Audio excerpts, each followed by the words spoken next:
জোরে বলেন, পৃথিবীতে সর্বপ্রথম যে যানবাহন তৈরি হয়েছে তার নাম কি? আরো জোরে, জোরসে বলুন। জোর হলো না, আরো জোরে।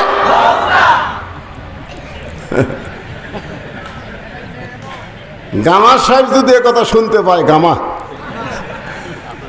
তখন বলবে হুজুর তো আমাকে দলের লোক বাড়ায়, ও আজ উঠেই নৌকার মিছিল। জোরে কোন কথা ঠিক কিনা?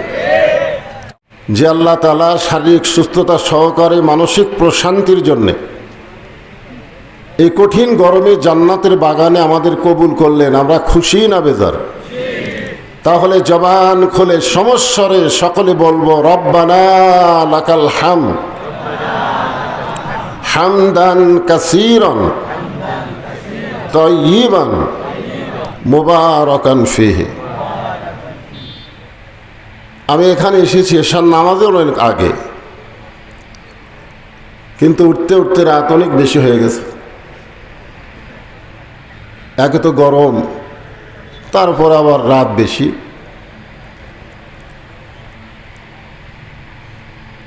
হযরত ওমর ফারুক রাদিয়াল্লাহু তাআলা আনহু রাসূলকে জিজ্ঞাসা করেছিলেন, ইয়া রাসূলুল্লাহ, 3 ওয়াক্ত নামাজ তাড়াতাড়ি, আসর, মাগরিব আর এশা, কিন্তু এশা থেকে ফজর, ফজর থেকে জোহর, এই 2 ওয়াক্ত নামাজ লম্বা কেন? ওয়াক্ত মানে কি? সময়। ফজর থেকে জোহর আল্লাহ লম্বা সময় দিয়েছে। এই লম্বা সময়ের মধ্যে মানুষ ব্যবসা বাণিজ্য করবে, খেতে খামারে কাজকাম করবে, চাকরি বাকরি করবে। এইগুলো করতে গিয়ে দেহের যে ক্ষয় হবে, এশা থেকে ফজর আল্লাহ লম্বা সময় দেওয়ার কারণে ঘুম পেড়ে ওই ক্ষয়টা আল্লাহ পুরা করে দিবে। এত বড় নিয়ামতের কথা শুনে সুবহানাল্লাহ বললেন না? নাও মাকুম সুবাতা, ঘুম এটা হলো শান্তির একটা নিয়ামত। তা আপনারা অনেক রাত পর্যন্ত চেতন আছেন। আমি যে আয়াতে কারিমা তেলাওয়াত করলাম, এখান থেকে বারবার বলা হয়েছে কোরআন হাদিস থেকে গুরুত্বপূর্ণ তাফসীর করার জন্যে। তো এখানে যে আয়াতটা আমি তেলাওয়াত করেছি, 2টা আয়াত, এই 2টা আয়াতের উপরে আমার আলোচনা, আপনারা একটু মনোযোগ দিয়ে শুনবেন। আল্লাহ বলতেছেন, ফাযকুরুনি আযকুরুকুম ওয়াশকুরুলি ওয়ালা তাকফুরুন। আল্লাহ বলতেছেন যে আমার জিকির করে, আমি আল্লাহ তার জিকির করি। সুবহানাল্লাহ, সবাই বললেন না? এটা কত বড় কথা দেখছেন, যে আল্লাহর জিকির করে, আল্লাহ তার জিকির করেন, অথচ আপনারা জিকির করার সময় জবান বন্ধ করে রেখেছিলেন। কোরআনের কোনো জায়গায় নাই যে নামাজ বেশি বেশি পড়ো, রোজা বেশি বেশি করো, হজ বেশি বেশি করো, যাকাত বেশি বেশি দাও, এগুলো কোরআনে নাই। সব কিছু নিয়ম অনুযায়ী করা লাগবে। জোরে কোন ঠিক কিনা? কিন্তু আল্লাহ কোরআনে বললেন, জিকরান কাসীরা, বেশি বেশি করে জিকির করো। আপনারা মনে করলেন কলেমার জিকির করলেই কি, না করলেই কি? এর আগে কয়েকদিন আগে পাশেই তো আমি বলে দিয়েছি, যে ব্যক্তি সারা জীবন পাপ করে কিন্তু মৃত্যুর সময় জবানে যদি জিকিরটা জারি রাখতে পারে, শুধুমাত্র জিকির করে মরে যাওয়ার কারণে আল্লাহ তার জীবনের সব গুনাহ মাফ করে দেয়। এখানে আল্লাহ বলতেছেন যে আমার জিকির করে, আমিও তার জিকির করি। এই জিকির মানেটা কি? আগে মানে না জানলে আমরা তাফসীর বুঝতে পারবো না। এখানে জিকির মানে হলো স্মরণ করা। জোরে কোন কি করা? এর সাথে কিন্তু বলা হয়েছে অশকুরুলি ওয়ালা তাকফুরুন। খুব খেয়াল করে শুনবেন। আল্লাহর একজন মস্ত বড় নবী ছিলেন, নাম হলো নূহ নবী। জোরে কোন নাম কি? একটু হোহা করেন বাবা, অসুস্থ মানুষ তো আমি। আপনারা কি আমাকে চিনেন না? কোন মানদার কোনো লোক কি আমাকে অচেনা আছে? আরে সরাসরি না দেখলে মোবাইলে তো আমাকে দেখেনি, দেখেন না? তো হোহা একটু করেন। এখানে আমি আসলে মুখ কি আমি দেখাচ্ছি না? আরে আরো উপরে তুলবার চাইছিল। এটা দেখেন, আমি কোথায়, মুখ কোথায়, এটা আছে কোথায়, মাইক কোথায় আর আমার মুখ কোথায়? দেখছেন মুখ কোন জায়গায় আর মাইক কোন জায়গায়? এটা আরো উপর তুলবার চাচ্ছে আমি, বলে আমার কেউ দেখতে পাবে না। এটা যত উপরে তুলব দেখা যাবে? আরো ছাপড়া দিলে তো মাইক থাকবে দাড়ির কাছে, কথা কেমনে শুনবেন? হ্যাঁ, একটু হা করেন।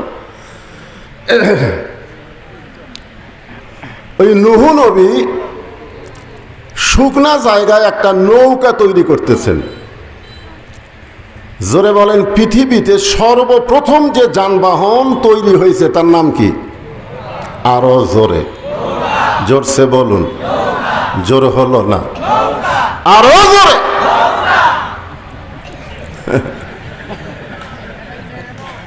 গামা সাহেব যদি কথা শুনতে পায়, গামা, তখন বলবে হুজুর তো আমাকে দলের লোক বলে, ও আজ উঠেই নৌকার মিছিল। জোরে কোন কথা ঠিক কিনা? স্বতন্ত্র, ও আচ্ছা আচ্ছা, ও স্বতন্ত্রই কাম করছে, আচ্ছা ঠিক আছে, কিন্তু তলে তলে ওই একই। একটা কথা হলো উপরে উপরে এক ভাব, তলে তলে আর এক ভাব। জোরে কোন কথা ঠিক কিনা? তো এখন এক বুড়ি মানুষ এসে বলতেছে, বাবা নূহ, এই শুকনা জায়গায় নৌকা বানানোর কারণ কি? নূহ বলতেছেন, বুড়িমা, বন্যা নামক একটা গজব আসবে, এ গজবে গোটা পৃথিবীর সবাই ধ্বংস হয়ে যাবে, শুধুমাত্র নৌকার ভিতরে যারা জায়গা পাবে তারা ধ্বংস হবে না। বর্তমানে বাংলাদেশে নৌকার ভিতরে যারা আছে তাদের কোনো টেনশন নাই। জোরে কোন কথা ঠিক না? কিন্তু নৌকার বাইরে যারা আছে,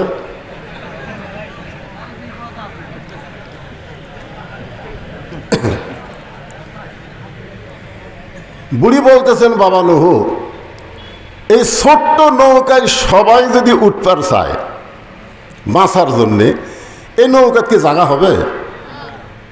নূহ বললেন, বুড়িমা, এই নৌকার শর্ত হলো ইমানদার বান্দা বান্দি যারা নৌকার ভিতরে জায়গা পাবে তারা, বেঈমানদের জায়গা নৌকায় হবে। তার মানে বোঝা গেল নূহ নবীর নৌকা আর বর্তমানে নৌকা এক না, এক এক। তো কোন নৌকার মিছিল করলেন? নূহ নবীর নৌকার মিছিল। জনগণ বুঝুক পাবলিক কি জিনিস। জোরে কোন কথা ঠিক কিনা?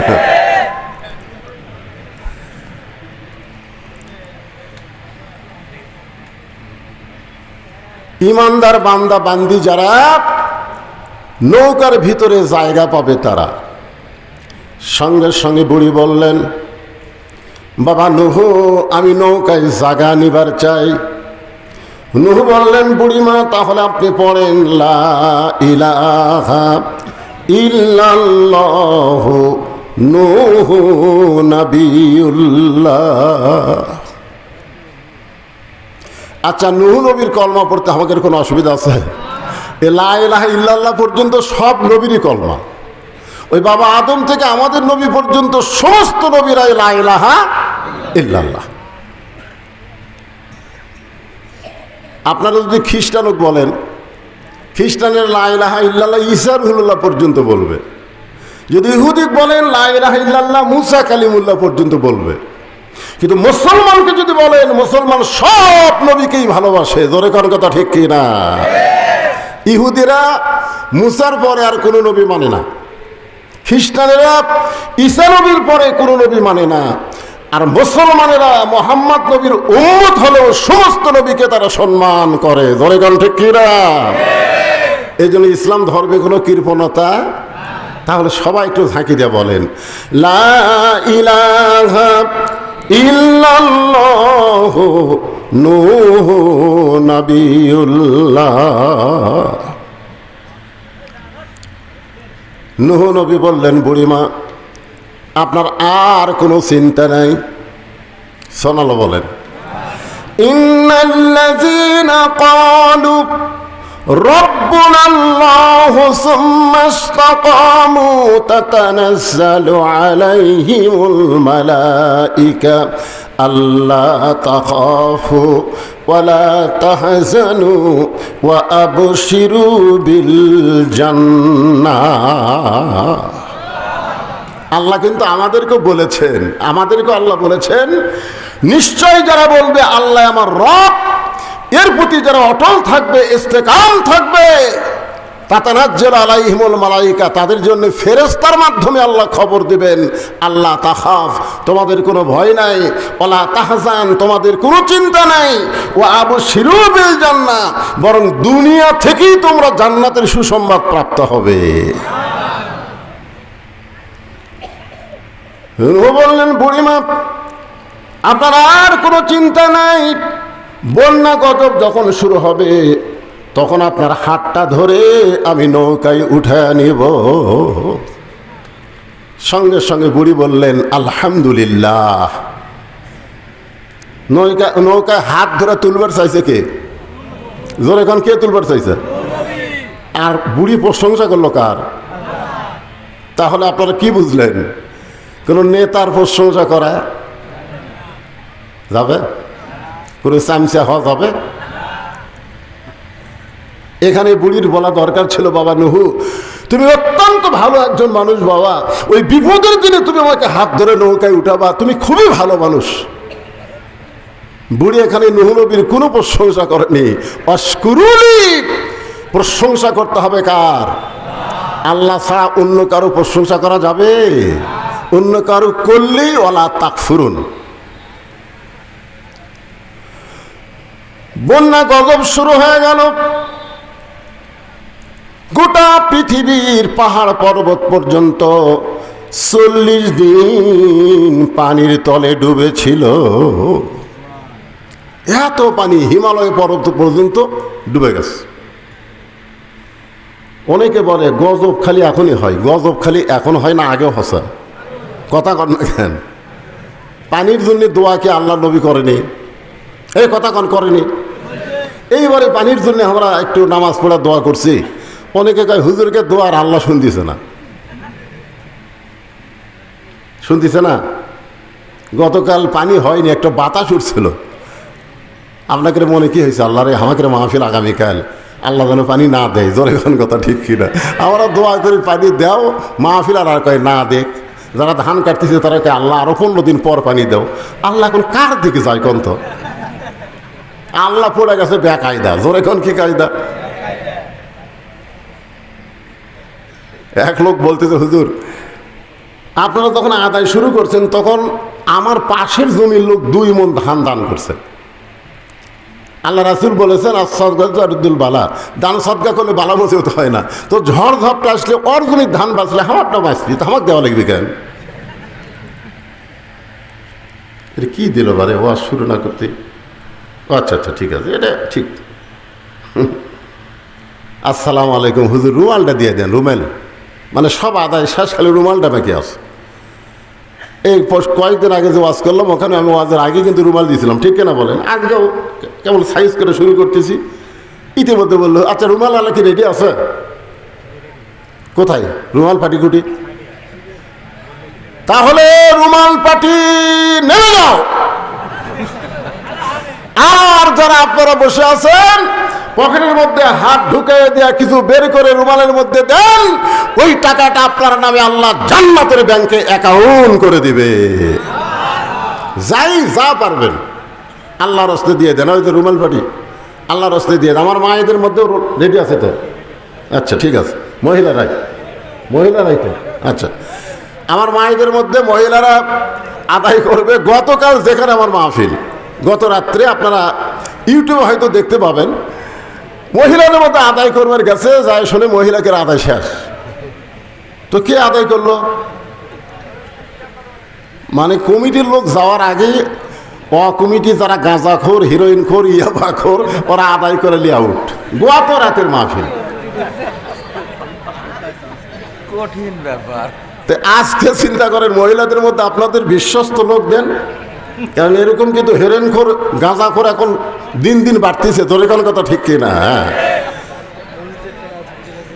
মসজিদ মাদ্রাসা চোরের কাছে বলার, মসজিদ মাদ্রাসা কত নেতা চোর হয়ে মাদ্রাসার টাকা মারা খাচ্ছে। জোরে কোন কথা ঠিক কিনা? 4 টন গম স্টিয়ার দিবার কাছে তুলবার যায় কয় 80,000 টাকা ঘুষ দিয়া, তারপরে কিসের টাকা কয় মসজিদের। যাক, আপনারা গামছার মধ্যে যে যা পারেন দেন, একটু জিকির করেন। লা ইলাহা ইল্লাল্লাহ, লা ইলাহা ইল্লাল্লাহ, লা ইলাহা, লা ইলাহা ইল্লাল্লাহ মুহাম্মাদুর রাসূলুল্লাহ সাল্লাল্লাহু আলাইহি ওয়াসাল্লাম। তো আমার পাশে চেয়ারম্যান সাহেব বসে আছেন, উনি তার গামছার মধ্যে দিবার পারলেন না। গামছা মনে হয় ট্রেজের উপরে আসবি না। গামছা ট্রেজত আসে না? না, গামছা ট্রেজত আসবি। উনি আমার হাতে 1000 টাকা দান করছেন। এরকম যদি কেউ ট্রেজের উপর দিবার চান তাহলে ফাঁকি দিয়ে দেন, আদায় একবার শেষ হয়ে যাক। কি কোন, আদায় একবার শেষ হয়ে যাক, এরপরে একটানা ওয়াজ হবে, কোনো প্রকার আদায় আর না। হ্যাঁ,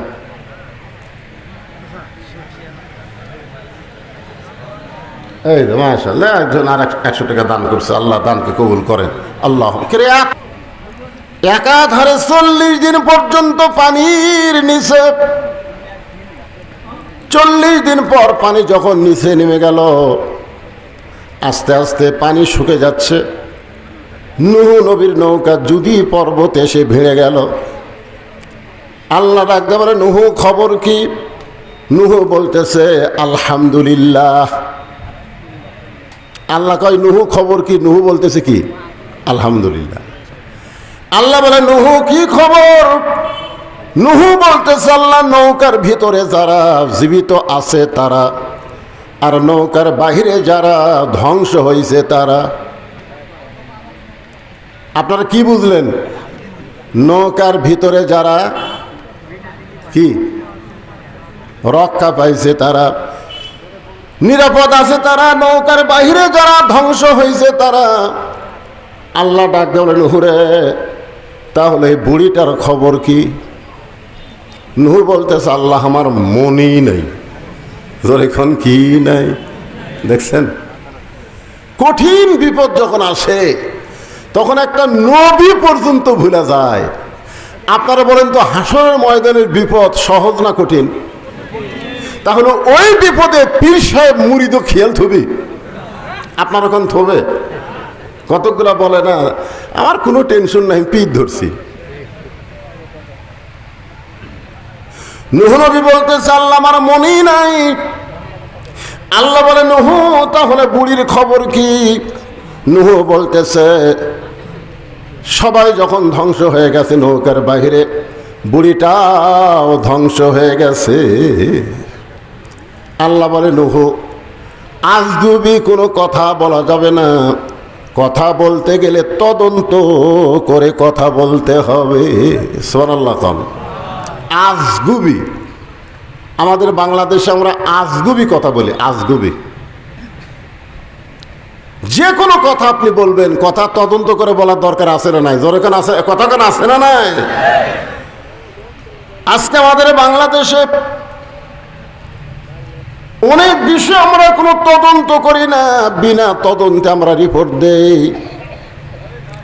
আজকে যারা কোরআনের মাহফিল এসেছেন, তদন্ত বিষয়টা একটু মনোযোগ দিয়ে খেয়াল করবেন। আল্লাহ বলে নূহ আজগুবি কোনো কথা বলা যাবে না, তদন্ত করো। নূহ নবী তদন্ত করতে এসে দেখে বুড়ি তো দূরের কথা, বুড়ির বাড়িটাও পর্যন্ত কিছুই হয় নাই। পাহাড়ের উপরে পানি চলে গেল। আর একটা ঝুবড়ি বাড়ি, সেই বাড়িটাই কিছু হলো না। নূহ ডাক দিলেন বুড়িমা, সঙ্গে সঙ্গে বুড়ি টোপলা নিয়ে হাজির। নূহ বলতেছে বুড়িমা টোপলা কেন?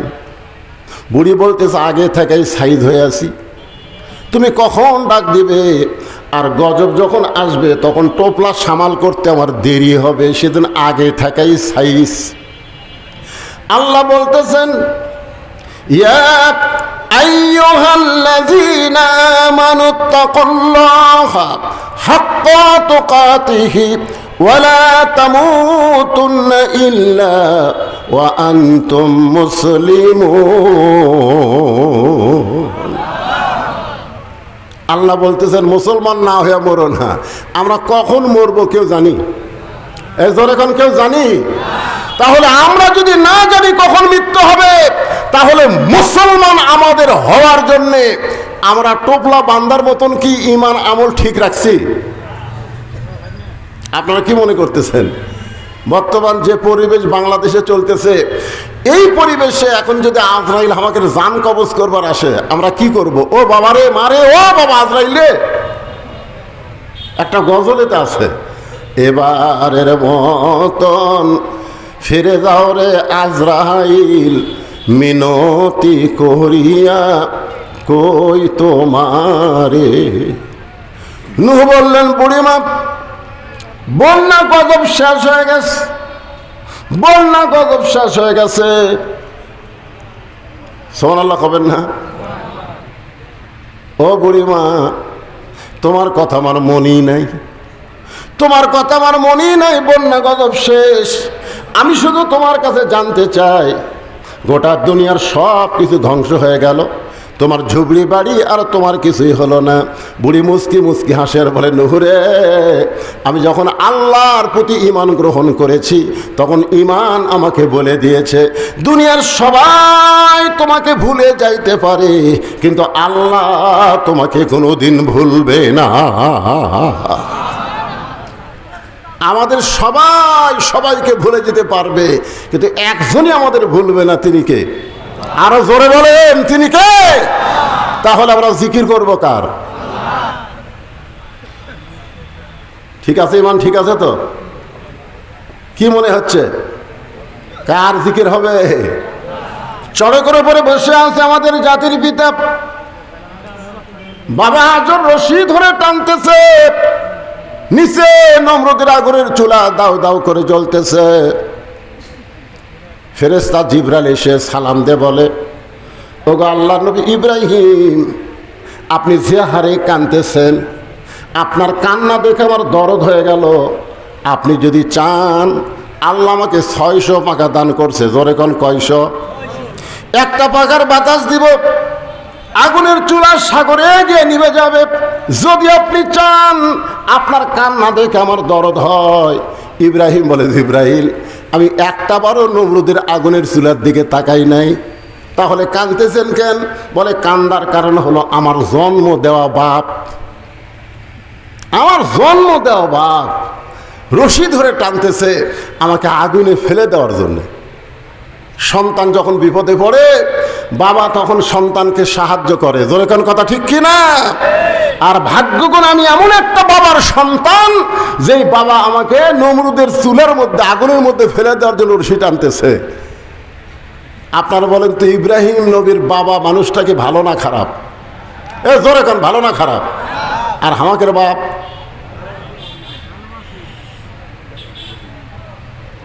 যেই বাবা নিজে নামাজ পড়ে, ছেলে নামাজ পড়ে না, এই বাবা ইব্রাহিম নবীর বাবার চাইতেও খারাপ বাপ। যে বাবা তার সন্তানকে একদম বাগদম প্রাইমারি ভর্তি করে দেয়, হাফেজি মাদ্রাসায় ভর্তি করে দেয় না, এই বাপ ইব্রাহিম নবীর বাপের চাইতেও খারাপ বাপ। কথা কন না কেন? এইবার কথা বন্ধ হলো কেন? আপনি সত্যি করে বলেন তো, প্রাইমারি যদি আপনার সন্তানকে ভর্তি করে দেন, ওই সন্তান পাক হবে না নাপাক হবে? একেবারে পাক না পাক আপনারা বোঝেন না। কোন পাক হবে না নাপাক হবে? আর এই হাফিজি মাদ্রাসায় যদি আপনার সন্তান ভর্তি করে দেন, ওই নাপাক হবে না পাক হবে? কারণ কি? কারণ হাফিজি মাদ্রাসায় যে শিক্ষা দেওয়া হয়, সেইটা ধরবার গেলেই, সেটা ধরবার গেলেই পবিত্র হইয়া ধরা লাগবে। জোরে কোন কথা ঠিক? কথা কন। আল্লাহ কোরআনে বলেছে, লা ইয়ামুসসুহু ইল্লাল মুতাহহারুন, ততক্ষণ পর্যন্ত তুমি পবিত্র না হবে ততক্ষণ কোরআন স্পর্শই করতে পারবে না। যেই কোরআন ধরতে গেলে পবিত্র হতে হয়, সেই কোরআনের সমাজ যদি বাংলাদেশে চালু হয়, বাংলাদেশ কেমন দেশ হবে এটা বাংলার মুসলমান কল্পনাই করতে পারতেছে না। জোরে কোন কথা ঠিক কিনা? একবার যদি কল্পনায় আনতে পারত, তাহলে মানুষের তৈরি আইন এইটা গ্রহণ করতো না। আল্লাহর কোরআন আইন বাস্তবায়ন করার জন্য নিজের জীবন আল্লাহ রাস্তায় কুরবানি দিয়ে দিত। জোরে করার কথা ঠিক কিনা? কারণ আল্লাহ রাসূল বলেছেন, মান সাআলাল্লাহু তাআলা আর শাহাদাতি বিসিদিকিন বাল্লাগাহুল্লাহু মানাজিলা শুহাদা ওয়াই মাতা আলা ফিরাশিহি। হাদিসের বাংলা অর্থ হলো, এই বাংলাদেশে কোরআনের আইন চালু হবে, কলেমার পতাকা পথ পথ করে উড়বে, এই নিয়তে যারা ইসলামী আন্দোলন করে আল্লাহ রাস্তায় শাহাদাতের তামান্না নিয়ে চলে, আল্লাহ রাসূল বলেছেন ওই মাতা আলা ফিরাশিহি, সে যদি নিজের বিছনায় মৃত্যুবরণ করে বাল্লাগাহুল্লাহু মানাজিলা শুহাদা, হাশর ময়দানে আল্লাহ তাকে শহীদদের কাতারে দাঁড় করাইয়া দিবে। আপনারা বলেন তো, শহীদের কোনো হিসাব আছে? এ কথা কর না, শহীদের কোনো হিসাব আছে? আর যারা আল্লাহ রাস্তায় শহীদ হয় তাদের মৃত্যুর কোনো যন্ত্রণা হয়? এ বাংলাদেশের কতকগুলা কোরআনের পাখিদেরকে ফাঁসি দেওয়া হলো, ফাঁসি দেওয়ার পরে আপনারা তাদেরকে দেখছেন? দেখেননি? মানুষ মরার সময় মুখ বেকা টেকা বহু কিছু করে মরে যায়, জোরে কোন কথা ঠিক কিনা? হ্যাঁ ভাইজান, একটু মনোযোগ দিয়ে কথাগুলো শুনবেন। ফাযকুরুনি আযকুরুকুম ওয়াশকুরুলি ওয়ালা তাকফুরুন। এই আয়াতটাকে নিয়ে আপনাদের সামনে আলোচনা করতেছি। বাবা আমাকে রশি ধরে টানতেছে আগুনে ফেলে দেওয়ার জন্যে। রে জিবরাইল, নমরুদের চুলার দিকে আমি একবারও তাকাই নাই, কারণ আমার ঈমান বলতেছে আগুনের মালিক নমরুদ না, আগুনের মালিককে। সবাই বলেন আগুনের মালিককে। নমরুদ আগুন জ্বালাবার পারবে, কিন্তু পুরানোর ক্ষমতা নমরুদের হাতে নাই।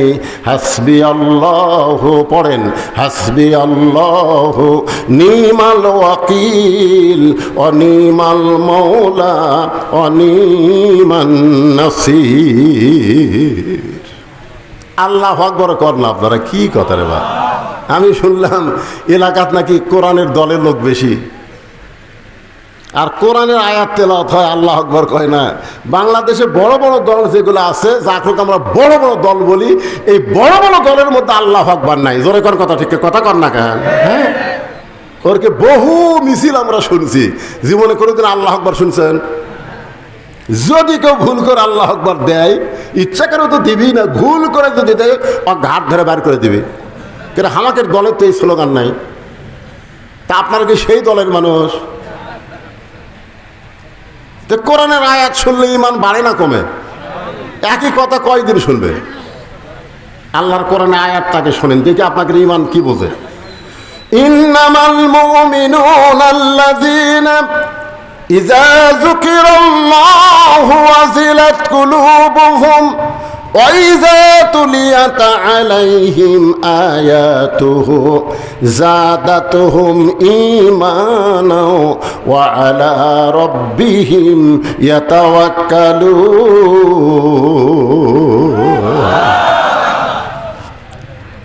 আল্লাহ কয়, ইব্রাহিম তোমার ঈমানের যে পাওয়ার, নমরুদের আগুনের সেই পাওয়ারই নেই।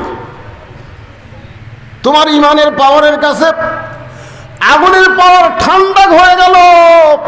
আমি আল্লাহ ঘোষণা করলাম, কুল্লা ইয়া নারু কুনি বারদান ওয়া সালামান আলা ইব্রাহিম। আগুনের চুলার উপরে ইব্রাহিম নবী স্মরণ করছে কাকে? জিকির করছে কার? আল্লাহকে। আসমানে ভুলে গেছে নাকি? আসমান থেকে আগুনকে শান্তিদায়ক বানায় দিল। আমরা সে আল্লাহর জিকির করব। এখন জিকির সম্পর্কে কোরআনে একটা আয়াত আপনাদের সামনে বলতেছি, দেখেন। আল্লাহ বলতেছেন, ইন্না নাহনু নাযালনা যিকরা ওয়া ইন্না লাহু লাহাফিজুন। এই আয়াতের মধ্যে কি বলা হচ্ছে? ইন্না নাহনু নাযালনা যিকরা। আপনারা বলেন তো, এই আয়াতে জিকির মানে কি? হ্যাঁ, দুই একজন কনকে, বাদ বাকি লোক কি বোবা নাকি? বোবা? তাহলে প্রথম আয়াতে জিকির মানে স্মরণ, এই আয়াতে জিকির মানে কোরআন। তাহলে কোরআনকে আল্লাহ জিকির হিসাবে নাজিল করেছে। এই কোরআন হেফাজতের দায়িত্ব দুনিয়ার কোনো মানুষের হাতে রাখে নাই। কোরআন হেফাজতের দায়িত্ব কার? আল্লাহ যদি ঠান্ডা বাতাস দেয়, আপনাদের কোনো অসুবিধা থেকে ভাইরা? আমি তো বৈশাখ মাসের মাহফিলে আমি বলে দিই, এই যে ওপরে যে কাপড় টাঙ্গাইনি, এই যে কাপড়, আমি এই সপ্তাহে যে কয়টা মাহফিল করছি এ খালি আজগারটার উপর কাপড় দেখতেছি। বক্তা বসে থাকবে, এরই থাকবে কাপড়, আর এই জায়গা খালি লাঠি পুতবি আর আলোর বাতি দিবি। সামান্য বাতাস ওটা কাপড় দিতেছে, এখন এরা করবে হাঁ করে এই টাকা দাও, মাঝে সাথে আদায়ের টাকা ওরকম দিতে শেষ।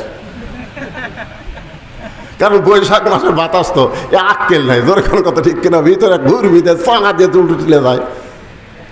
বাতাস হোক, যে আবহাওয়া গরম আবহাওয়া হয়েছে, একটু বাতাস হোক, আপনার উপর দিক না তাকায় এই কালো মানুষের দিকে একটু তাকায় থাকেন, অসুস্থতা নিয়ে আলোচনা করতে যে ভাইজান একটু মনোযোগ দিয়ে শুনবেন।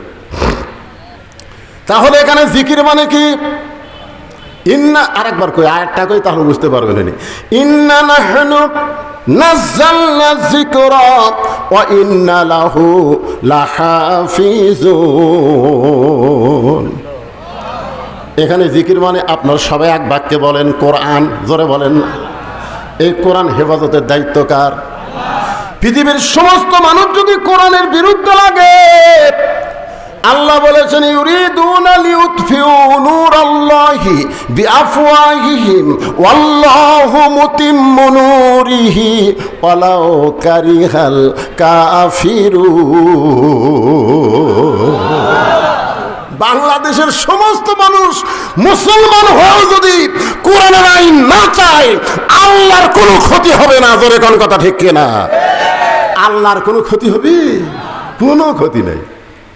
করেন না কেন? শয়তানের দল করেন, কি হবে? আল্লাহর কি হবে? আর আল্লাহর দল করলে আপনাদের কি হবে? কি লাভ হবে? সে লাভটা জানা লাগবে না? হ্যাঁ, খালি দল করেন, নামাজ পড়েন, রোজা করেন, বামপন্থী দল করেন, আর মসজিদে ঢোকেন ডান পায়ে, সিটারি করেন।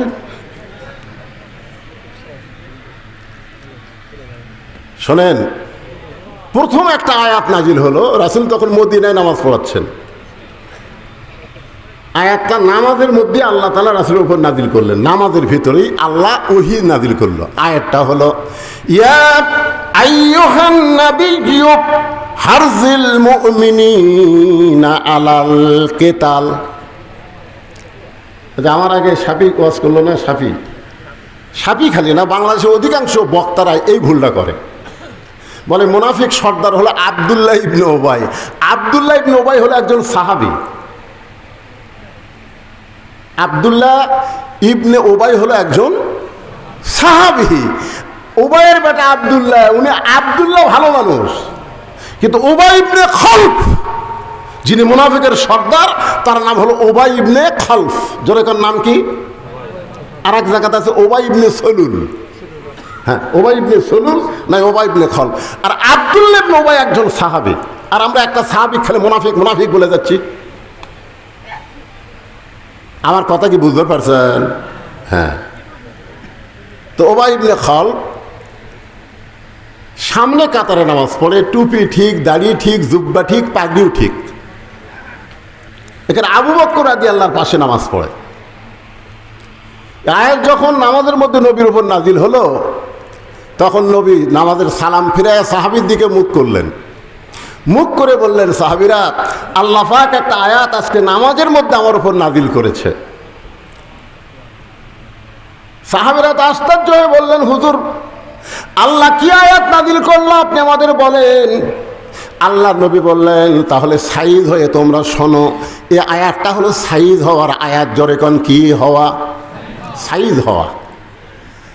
খালি জামাতবদ্ধভাবে নামাজ পড়লে হবে না, কাতার সোজা করে নামাজ পড়লে হবে না, জামাতবদ্ধভাবে কাফের বেঈমানদের বিরুদ্ধে অস্ত্র ধারণ করা লাগবে।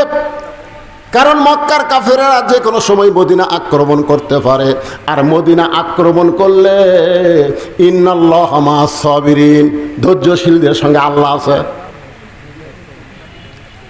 আজকে আমাদের গোটা বাংলাদেশ ভারত আক্রমণ করেছে, প্রতিবেশী ভারত আমাদের গোটা বাংলাদেশ আক্রমণ করেছে। আপনারা বলতেছেন, হুজুর কি দিয়ে আক্রমণ করলো? ভারত তো আমাকে সাহায্যকারী, ভারত আমাকে প্রতিবেশী। আপনি জানেন না, ভারত অস্ত্রর চাইতে মারাত্মক অস্ত্র দিয়া আমাদের বাংলাদেশকে আক্রমণ করে আমাদের ঘরের বউ পর করে দিছে। কথা কর না কেন ভাই? আপনাকে গ্রামত কি ডিসেল লাইন নাই?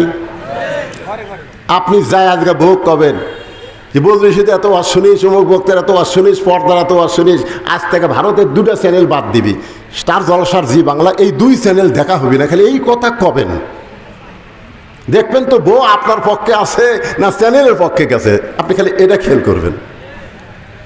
শোনেন, মেয়ে মানুষকে যদি দখল করে, মরদ মানুষ দখল হতে কোনো দেরি নাই, কারণ মেয়া দিয়েই বাংলাদেশ চলতেছে। তোর এখন কথা ঠিক কিনা ভাই?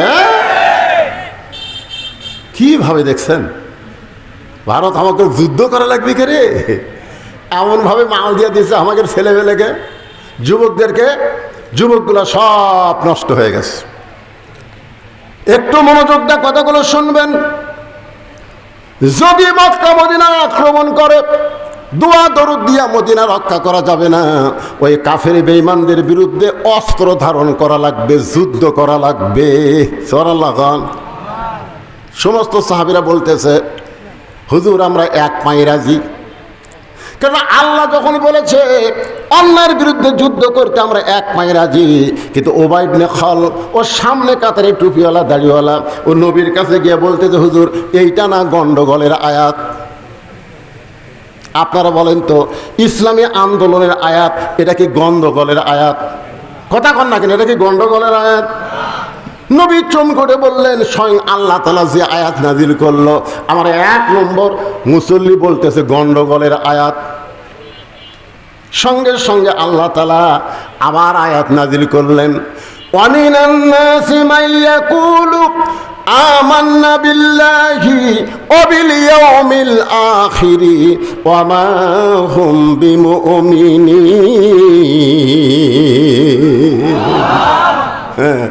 মানুষের মধ্যে অনেক টুপিওয়ালা, দাড়িওয়ালা, জুব্বাওয়ালা, নামাজিওয়ালা থাকবে। আল্লাহ বিশ্বাস করবে, আখিরাত বিশ্বাস করবে। আল্লাহ বলেছে ওরা মুমিনই না, ওরা মুমিন নয়, ওরা হলো মুনাফিক। বাংলাদেশে আল্লাহর কোরআন দিয়ে চলুক, এই নিয়ত যদি কারো অন্তরে না থাকে, ওর একটা ইবাদত আল্লাহর দরবারে কবুল হবে না। জোরে কোন কথা ঠিক কি না? আপনারা বলেন তো, যতগুলা শায়েক আমাদের বাংলাদেশে আছে, এই শায়েকের মধ্যে কোন আন্দোলন আছে? এ কথা বল না কেন আছে? আমি তো মনে করি এই শায়েকেরা হয়তো শয়তানের কাছ থেকে কিছু পায়। একটা শালা ওই ইসলামী আন্দোলনের একটা কথাও কয় না। তোরে কথা কর না কেন ভাই? এই শায়েক কিন্তু বেশি দিন আগে থেকে শুরু হয়নি, এটা শুরু হচ্ছে বছর 15 আগে থেকে। আগে মৌলানা ছিল, হজরত মৌলানা ছিল, হঠাৎ এই শায়েক, এক শায়েক এক কথা বলছে, আর এক তাহেরি সেটা নিয়ে লেগে গেছে। এখন ফেসবুক খুলে দেখেন, ও রে বাবা রে, নবী কখন থেকে কি হলো, এই যে আমাদের বাংলাদেশের যুবকেরা মাথা শেষ, নামাজ পড়ে কি হবি রে? তাহেরি একটা কয়, আহমদুল্লাহ একটা কয়, ফের তোকে নামাজ পড়ে কি হবে, এই কথা তো কে বলো? না হুজুর ঠিক নাই কি? তুমি যত বড় আলেম হও, তোমার জবান দিয়ে যদি ইসলামী আন্দোলনের কথা না আসে, বাতিলের বিরুদ্ধে হকের পক্ষে কথা না আসে, তোমার একটা আমল আল্লাহর দরবারে কবুল হবে না। জোরে কোন কথা ঠিক কিনা? ডাইরেক্ট যদি বলবার না পারো, আল্লাহ বলেছেন উদউ ইলা সাবিলি রাব্বিকা বিল হিকমা, বদরুশদের মতন হিকমতের সাথে কও। জোরে কোন ঠিক না? আমি কি ডাইরেক্ট কই? আমি অ্যাঙ্গেলে মারি, তাই বলে কি হক কথা বলা লাগবে না? সবাই আমার সঙ্গে পড়েন, কুল জাল হক, পড়েন, কুল জাল হক ওয়া যাহাকাল বাতিল ইন্নাল বাতিলা কানা যাহুকা। তাহলে কোরআন হেফাজতের দায়িত্ব কার? মক্কার কাফেররা চেষ্টা করলো, যার উপর আল্লাহ কোরআন নাজিল করতেছে তাকে যদি হত্যা করা হয়, তাহলে কোরআন এমনি দুনিয়া থেকে নিভে যাবে। আল্লাহ নবীকে হত্যা করার পরিকল্পনা করলো, অর্থাৎ কোরআনকে দুনিয়া থেকে বিদায় করার পরিকল্পনা করলো।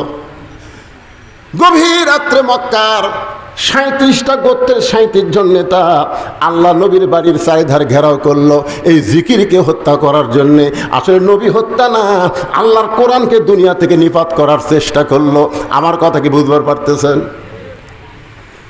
আল্লাহ বললেন, হাবিব দীর্ঘ 13 বছর মক্কায় কলেমার দাওয়াত দিলেন, মুসলমানের সংখ্যা হলো মাত্র 320 জন।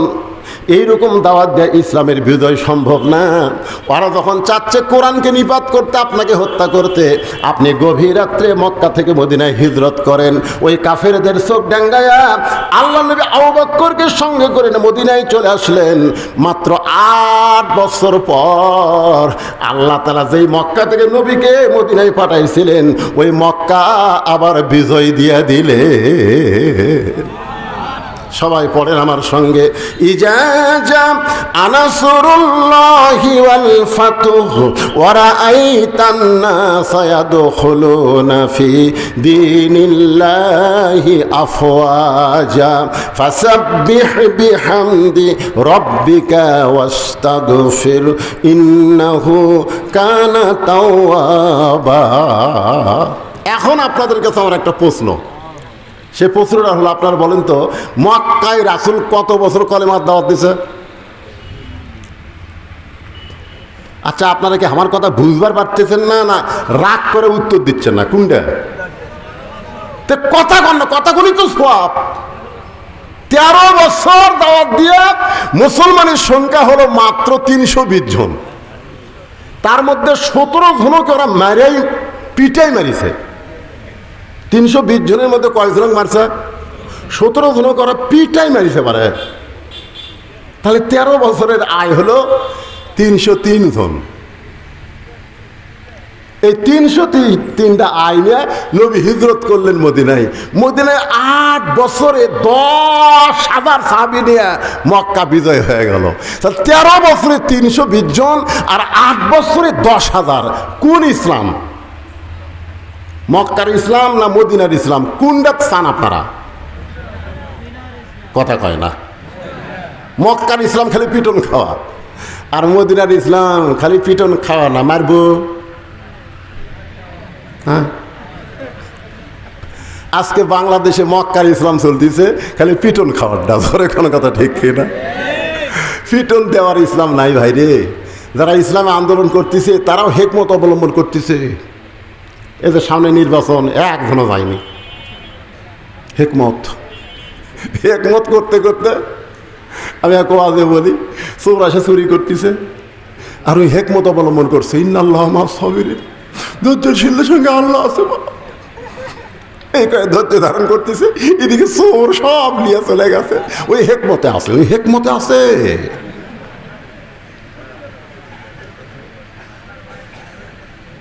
কি আমাদের বগুড়াতে একবার ওই ভোট কেন্দ্র দখল করবে আওয়ামী লীগ, বিএনপিও ডান্স, আওয়ামী লীগ ডান্স। ভাই যারা ভোট কেন্দ্র দখল করে যাচ্ছে ওকে 3 ডাক পিটাই মারিছে।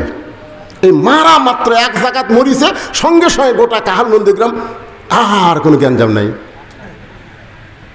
কি বুঝতেছেন? সারা জীবন খালি 2 হাত তুলে দোয়া করবেন। আমার ওয়াজের মধ্যে আছে এই 2 হাত খালি দোয়া করার হাত না, লাঠি ধরারও হাত। জোরে কোন কথা ঠিক কথা কন না কেন? খালি হিকমত অবলম্বন করতেছে। চোর সব চুরি করে লিয়ে গেছে, খালি লিয়ে যাক, বার এবারে লিয়ে যাক, সামনেবার আমি সজাগ হবো, সামনেবার সজাগ হবি। ওই সামনে আস্তে আস্তে আবার চোর আসবি। আপনি খালি হিকমতই ধরবেন। এই করতে করতে 16-17 বছর চলে গেল। জোরে কোন কথা কন না কেন? একটু মনোযোগ দিয়ে শুনবেন। আল্লাহ নবী মক্কায় থাকতে কলেমার দাওয়াত দিয়েছেন, কারণ নবী ছিলেন ইমাম আর আবু জেহেল ছিলেন নেতা। নবী ছিলেন ইমাম আর আবু জেহেল হলো নেতা। এই কারণে 13 বছরে মুসলমানের সংখ্যা হলো 320 জন। কারণ জালেম যদি নেতা হয় আর ভালো মানুষ যদি মসজিদের ইমাম হয়, ওই মসজিদ দিয়ে কোনোদিন সমাজের 1 পয়সা উপকার হবে না। জোরে কোন কথা ঠিক কি না? জালেম হচ্ছে নেতা আর আলেম হচ্ছে ইমাম। আল্লাহ দেখলেন ইসলামের ধারা পাল্টাতে হবে, এই নবীকে হিজরত করে মদিনায় নিয়ে গেলেন। মদিনায় নিয়ে যাওয়ার পরে আল্লাহ তাআলা সর্বপ্রথম নবীকে দিয়ে একটা মসজিদ বানায় নিলেন, যে মসজিদের নাম হলো মসজিদে কোবা। জোরে কোন মসজিদের নাম কি? যারা হজ করছেন এখানে, যারা হাজি সাহেব আছেন তারা সবাই মসজিদে কোবা চেনেন, অথবা যারা ওমরা করছেন তারাও চেনেন। ওই মসজিদের মধ্যে 2 রাকাত নামাজকে যদি আদায় করে আল্লাহ খুশি হয়ে তাকে একটা ওমরা হজের সওয়াব দিয়ে দেয়। কাবা ঘরে 2 রাকাত নামাজ পড়লে আপনি 2 লক্ষ রাকাত নামাজের সওয়াব পাবেন। মদিনায় যদি 2 রাকাত পড়েন আপনি 1 লক্ষ রাকাত নামাজের সওয়াব পাবেন। বাইতুল মুকাদ্দাসে যদি 2 রাকাত পড়েন 1 লক্ষ রাকাত নামাজের সওয়াব পাবেন। আর মসজিদে কুবার মধ্যে 2 রাকাত পড়লে একটা উমরা হজের সওয়াব পাওয়া যাবে। তাহলে চিন্তা করেন মসজিদে কুবার এত দাম কেন? এই বাংলার মুসলমান, মসজিদে কুবার দাম কেন জান লাগবে না? মসজিদ কি জন্যে? মসজিদ কি জন্যে? কয়েকদিন আগে যে আপনাদের সামনে ওয়াজ করলাম, ওখানে মসজিদের কিছুটা গুরুত্ব তুলে ধরছি। ব্যারাস যতই দল করো মসজিদের মধ্যে কয় দল? জয় খান না কেন? 1 দল। আওয়ামী লীগ, বিএনপি, জাতীয় পার্টি, জামাত সব কাতার সোজা করতেছে। মসজিদের প্রথম যে আজান হলো সেই নামাজ হলো জোহরের নামাজ। আজান দিলেন হযরত বেলাল ইবনে রেবাব। নামাজ চলতেছে মসজিদে কোবার মধ্যে। সেখান থেকে মসজিদ নববী বদলি হয়ে গেল। মসজিদ নববীতে মেহরাব আছে, মসজিদে কোবার মধ্যে কোনো মেহরাব নাই। যারা ঢুকছেন তারা বুঝতে পারবেন। মেহরাব হলো অস্ত্র রাখার জায়গা। মসজিদে কোবাতে অস্ত্রের ঘোষণা আসে নাই, মসজিদ নববীতে অস্ত্রের ঘোষণা আইছে। প্রথম যুদ্ধ হলো বদরের যুদ্ধ। সেই যুদ্ধটা হলো পবিত্র রমজান মাসে। জোরে কোন কি মাসে? পবিত্র রমজান মাসে। 311 জন সাহাবী হয়ে গেছে। 311 জন। জোরে বলেন কয়জন? এমন সময় 2টা ছোট বাচ্চা দৌড়ে নবীর কাছে এসে বলতেছে, রাসূলুল্লাহ আমরা 2 ভাই জিহাদের ময়দানে যাবার চাই। আল্লাহ রাসূল বললেন, জিহাদ কোনো ইয়ার কি মারার জায়গা না, তোমরা ছোট মানুষ, তোমরা যুদ্ধের কি বুঝবা? বলে, হুজুর আমরা জিহাদে যাব, নিয়ত করেছি। কারণ জিহাদের ময়দানে কেউ যদি শহীদ হয়ে যায়, আপনি বলেছেন শহীদের মৃত্যু একটা খুদি পিঁপড়া কাটার চাইতেও আযাব কম। মানে এক কথা আযাবই নাই। একটা খুদি পিঁপড়া যদি আপনার কামড় দেয় আপনি চটকে দেন না? হুজুর আমরা শহীদ হবার চাই। আল্লাহ রাসূল বললেন, জিহাদের ময়দানে শহীদ হতে গেলে তার একটা মাপ হওয়া লাগবে।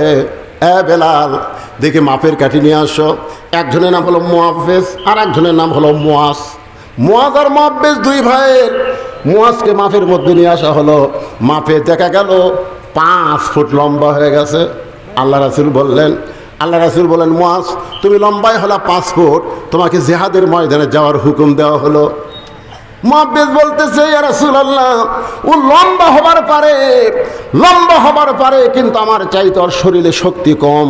ওগো আল্লাহর নবী, আপনি যদি আমাদের 2 ভাইকে কুস্তি লাগা দেন তাহলে দেখতে পারবেন লম্বা হলে কি হবে, ওর গাওয়াত কোনো শক্তি নাই। নবী তাবাসসুম মুস্কি হাসি দিয়ে বললেন, ঠিক আছে তোমরা 2 ভাই কুস্তি করো। 2 ভাই যখন কুস্তি করতেছে, ছোট ভাই মুআফেজ মুয়াজকে কানে কানে বলে, ভাই তুমি তো মাপে হয়েই গেছো ভাই, তোমার তার কোনো টেনশন নাই, কিন্তু এই কুস্তিতে তুমি একটু দুর্বল হয়ে আমার বুকের নিচে পড়ো, আমার বুকের নিচে পড়ে যাও, তাহলে আমি তোমার বুকের উপর থাকলে নবী আমাকেও যাওয়ার পারমিশন দিয়ে দিবে। মুয়াজ বলতেছে, নবী কিন্তু সাধারণ বিষয় না, হয়তো বুঝবার পারবে। বলে, ভাইজান বুঝবার পারবে না, তুমি একটু দুর্বল হয়ে নিচে থাকো, আমাকে একটু তোমার বুকের উপর উঠে দাও। মুয়াজ বলতেছে, আমি পারবো না। এবার মুআফেজ কানে কানে বলতেছে, ভাই রে তুমি বলো তো, আল্লাহ রাসূলকে জীবনের চাইতে যদি বেশি ভালোবেসে থাকো তাহলে বলো, ডান দিক থেকে যদি কাফেররা নবীকে লক্ষ্য করে তীর মারে তুমি না হয় ডান দিকে থাকতে পারো, কিন্তু বাম দিক থেকে যদি তরবারি মারে বাম দিকে কে দাঁড়াবে বলো? আমি থাকবো ডানে, তুমি থাকবে বামে, তুমি থাকবা সামনে, আমি থাকবো পিছনে। আমাদের জীবন যতক্ষণ থাকবে আল্লাহ রাসূলের দেহ কাফেরদের অস্ত্র যেন স্পর্শ না করে। সঙ্গে সঙ্গে মুয়াজ দুর্বল হয়ে বুকের নিচে পড়ে যায়। এমন সময় আল্লাহ রাসূল বলতেছে এইরকম ছোট বাচ্চারা শহীদ হওয়ার নিয়তে যখন আল্লাহর দল করে, এই ইসলামকে কেউ মাটির নিচে দাফন করতে পারবে না। একদিন গোটা পৃথিবীতে ইসলামের বিজয় হয়ে যাবে। লিল্লাহে তাকবীর। এমপি সাহেবের আগমন।